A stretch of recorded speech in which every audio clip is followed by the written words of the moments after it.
लोगों को लगता है कि पहले से हम लोग बॉन्डिंग करके रखते हैं। मेरी आपसे कहाँ बातें भी होती है। मैं जितना आपका सम्मान करता हूँ, अच्छा देखती हूँ, बहुत कम लोग का करता हूँ। देखती हूँ मैं।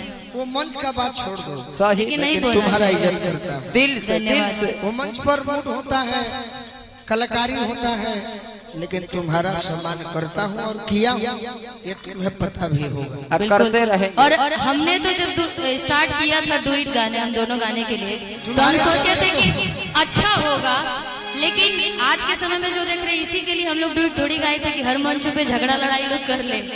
अभी के समय में जो मंच देख रहे हैं ना हम लोग, और ये सब भी बता दें कि हम लोग पहला मंच आरा में किए थे और स्टार्टिंग हम ही दोनों का है कि हमें लगा कि थोड़ा सा नया किया जाए कि दोनों आप लोगों को डुइट अच्छा लगेगा। हम दोनों उस टाइम आप हमारी फैन थी, वही गाना गाई थी ये कौन? कि देवरू तो दुबई गइले।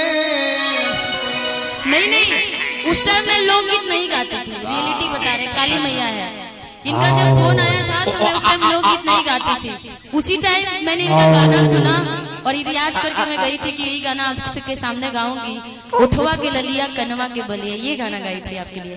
लेकिन मान लीजिए आप प्रदेश चले जाए, हाँ ट्रेन के टिकट कटाई, अच्छा कोड दीजिएगा भैया। देही कोड। बहुत याद आवेला कि सूरत तोहार, कि बहुत याद आवेला कि सूरत तोहार। बैठो बैठो।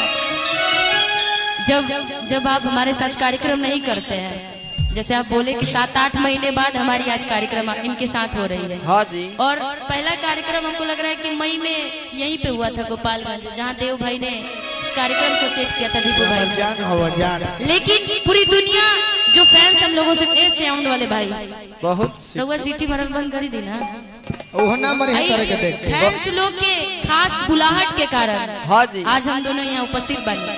और जब वो नाम मिले तब कि बहुत याद आवेला सूरत तोहार, बहुत याद आवेला सूरत तोहार।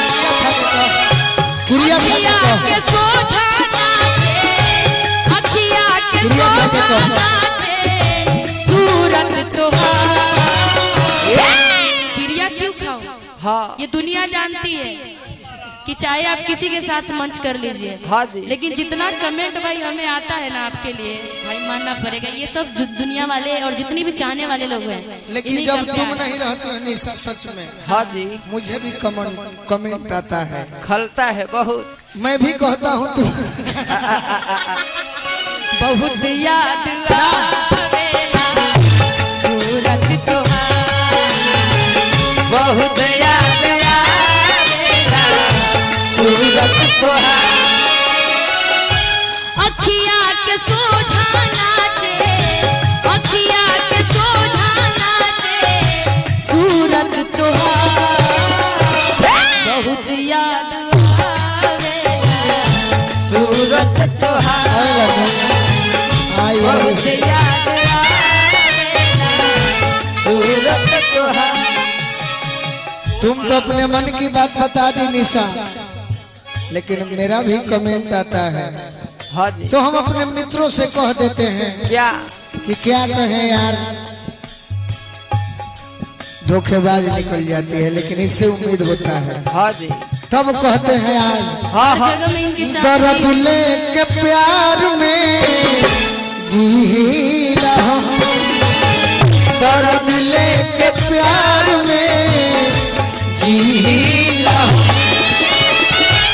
सौखे न दारू, सौखे न दारू पी रहा हूं, दर्द लेके प्यार में जी रहा हूं, दर्द लेके प्यार में। मतलब तू नहीं खूब ही, हाँ जी। तो सब चीज सह के अपन गाइला, अपन ड्यूटी पूरा करेला। सही बात। लेकिन सब करिए, लेकिन दर्द हो तो दवाई खा लीजिए, उससे भी नहीं हो तो मुझे फोन करके मेरे से बात कर लीजिए, लेकिन ना उठाइए। ये दारू बियर सिगरेट मत पिया अरे पागल ये सब हम गाना में कहत नहीं बदनाम ना करने तो का गनों में ना ऐसा वो मत कर, गनों में मत कहिए। काहे सीधा सीधा रउआ जहिया से गइल बारू निंदियो न आवेला जहिया से कोई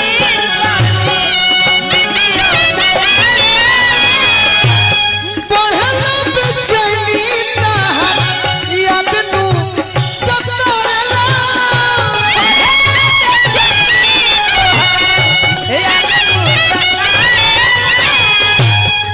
इहे तो दिक्कत भइल राजन भैया ए भैया कि निशा के नाम हो गई। हाँ जी आए है भोजपुरी में गोलू राजवा बदनाम हो गए। सही बात हम आज ले सबके हाथों नहीं खिलगोले मजाक करेले। कबो ना हाँ रोल कह दे, हाँ जी रोल कह दे कि तारा बुझाई हाँ जी कि गोलू राजा गलती करे वाला कि ना।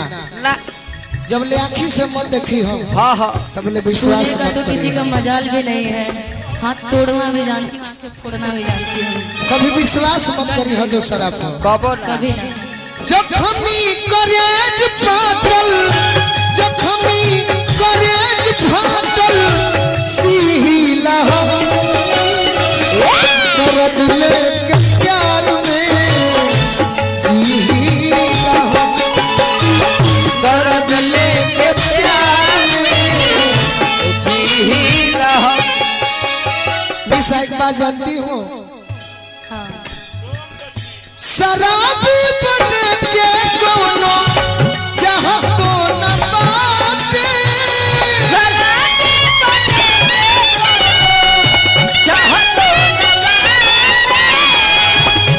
सभे आशीर्वाद दिहल हाँ जी हमार परिवार के अंग जेकर घर के नाम हीरो भैया हाँ हाँ भैया के आशीर्वाद निशा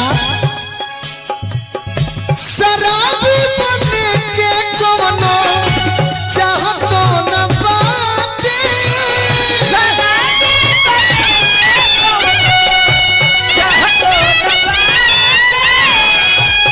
बाकी बिना पियले गोलू के रहा तो न बाटे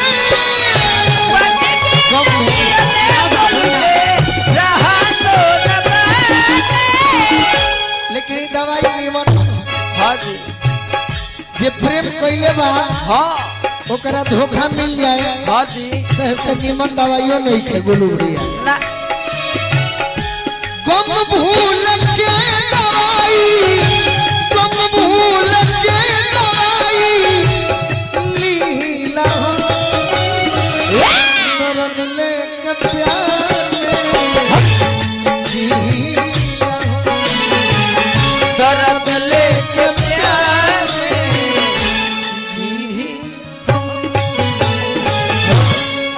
तो बहुत याद आवे कने चल जा सूरत तुम्हारी, बहुत याद आवेला सूरत तुहार।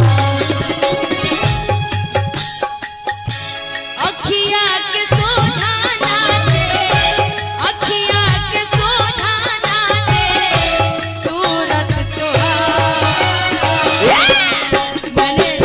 मैंने मुखरा गाया, इन्होंने अंतरा गा दिया इसके। खमस खमस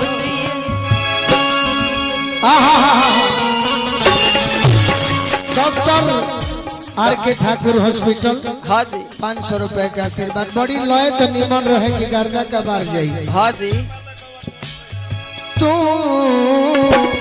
मेरी जिंदगी है तू